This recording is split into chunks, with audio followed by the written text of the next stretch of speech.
Namaste, good evening. This is Dr. Aparna. I am an Ayurvedic psychotherapist.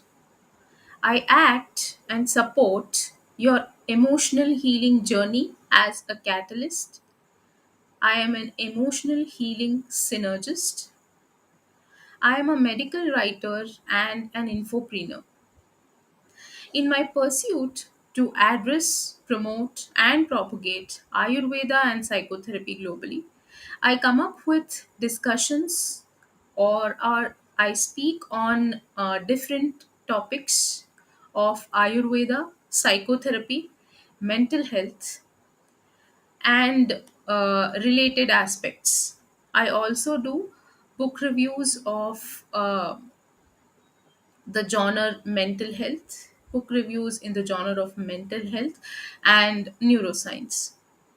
So, in the last two sessions, we were discussing on manas, and in the last session, we were also I was explaining about the um, in Ayurveda the concept of trigunas play an important role. So, to understand how the mind works. So, these three fundamental qualities, that is sattva, rajas, and tamas. So they weave an intricate tapestry of our thoughts, emotions, and behaviors. So when I talk of sattva, rajas, and tamas, see, they are believed to govern not just the physical world, but also our minds, emotions, and ultimately our well being. So let's understand what are these sattva, rajas, and tamas. See, sattva means the quality of purity and goodness. When I talk of sattva, its characteristics are purity, clarity, calmness, peace, knowledge, wisdom, joy, compassion, creativity. So, how can we correlate sattva quality in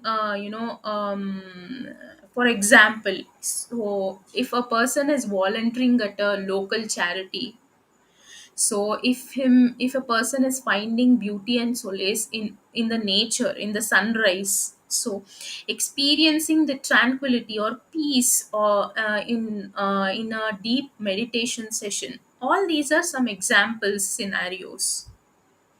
So, if we have to correlate it, we can also correlate it to mindfulness meditation, spending time in nature, engaging in pursuing knowledge, practicing gratitude, and surrounding oneself with positive influences. So, a person who has sattva predominant quality is always clear in his mind and thoughts of what he wants or what she wants. He's calm, he's knowledgeable, has wisdom, has compassion, creativity, maintains inner peace. So this is sattva. When we talk of rajas, even though a person should have it is believed that a person should have sattva predominance, but rajas also plays an important role. How means the quality, this is the quality of activity and passion. It is the quality which initiates action, like that means the characteristics of rajas could be activity, passion, ambition, drive, desire, enthusiasm, leadership, movement, and change.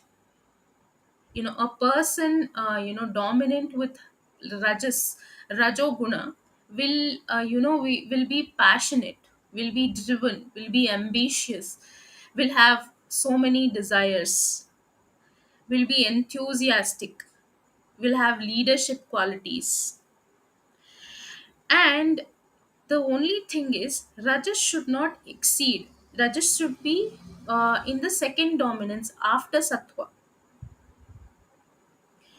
Then the person, it can also maintain his calm. So what is the, if we have to exactly correlate Rajas, it could be exercising, it could be pursuing goals, it could be engaging in any stimulating activities, it could be engaging in creative expression, taking on challenges, healthy competition. All of this comes under the purview of Rajas. So, for example, running a marathon, leading a team project, writing a novel, engaging in a lively debate. So, then this is Rajas. Then is the third quality, that is Tamas or Tamoguna. So, this quality is the quality of inertia and darkness. That means the characteristics of tamas could be inertia, that is, and lethargy, being lazy, laziness, negativity, fear, anger, greed, attachment.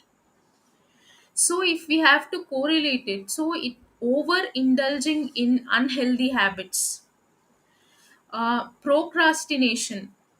People with tamo quality are generally, tamo guna dominance, are generally lazy, and they overindulge in unhealthy habits. They always procrastinate, they always dwell on negative thoughts, engaging in harmful activities, neglecting, self-care. So tamoguna is actually the inhibitor. If rajoguna is the initiator, this tamoguna is the inhibitor.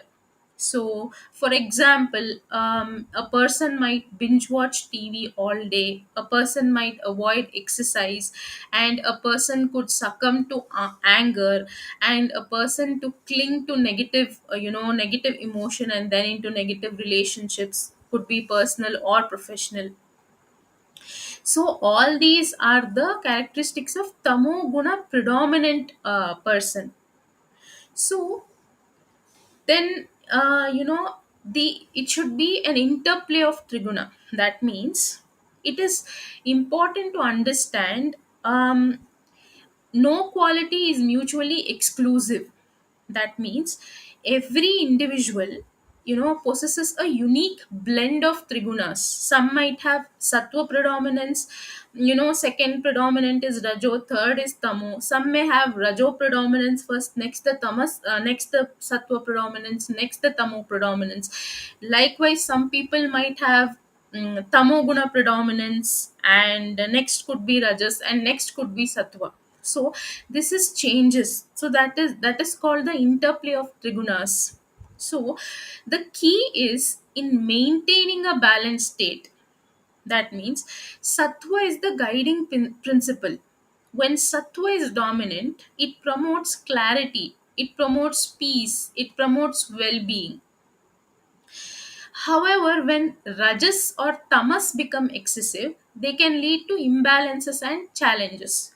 You should, the initiating activity should be there, but the inhibiting activity should be also there.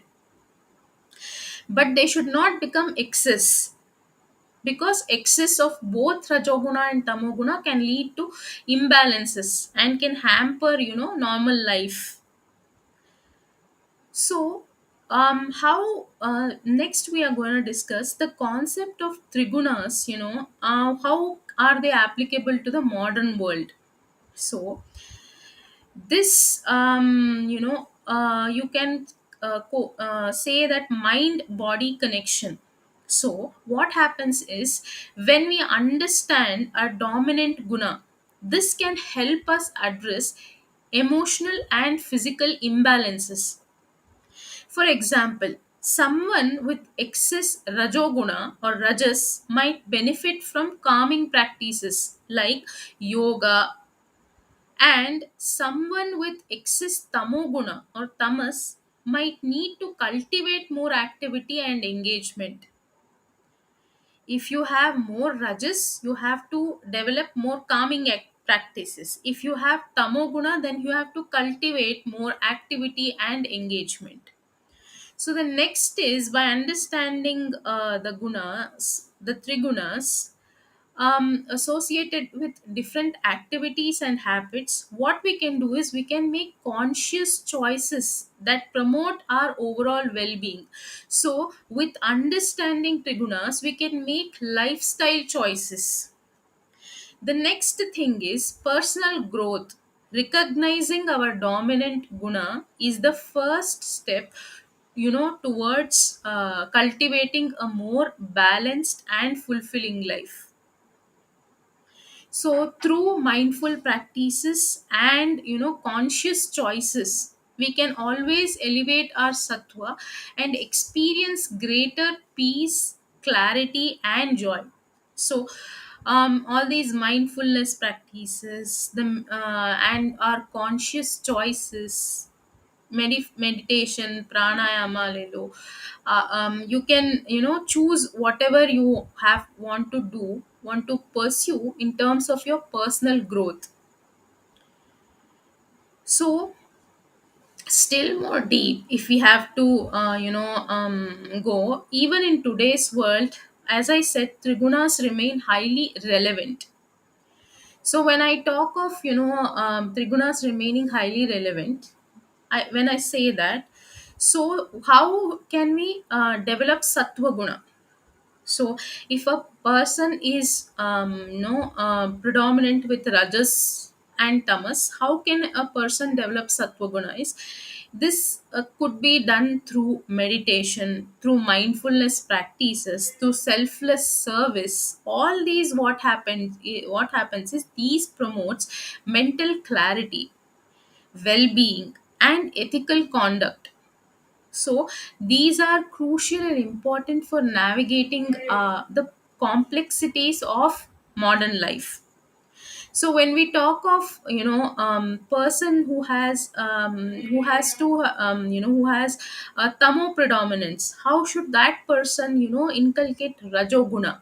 So if a person has to develop rajas or rajoguna, see, while a certain degree of motivation and drive is essential for success, but excessive rajas can lead to, excessive rajoguna can lead to stress, can lead to anxiety, can lead to jealousy and unhealthy competition. So rajas also should be in control. And next, if we come to tamas, in moderation, tamas also allows us for rest and introspection. When you are inhibiting your moguna helps in sleeping, so it allows for rest and introspection. But excess of tamoguna can lead to procrastination, lethargy, and negativity, as we discussed. So here in this case, we have self developing self discipline and healthy habits, and getting a certain degree of motivation and drive in this case would help. So when we understand, by understanding the trigunas, that is the sattva, rajas, and tamas, and their influence of on our thoughts, emotions, and actions, what we can gain is we can gain greater self awareness. And what we can do is we gain the ability to make conscious choices. That means if a person has an increased rajoguna, instead of him reacting to situations, if he understands the trigunas and balances them, he or she can actually make conscious choices. Next time they can respond instead of reacting. So what, how it can help is we can observe thoughts and actions. So we have to identify dominant patterns and assess their alignment with the desired state of being. So first step is, we have to, if you have to know your trigunas, then you have to observe your thoughts and actions. So what are the dominant patterns? So are you lazy, are you procrastinating, or are you hyperactive, or you have developed a state of healthy, unhealthy competition? You are, you are more greedy. So when you assess, with the alignment with the desired state of being, so if you are lethargic or if you procrastinate, you have to develop rajoguna and sattva. If you are hyperactive, you have to, develop sattva and tamoguna.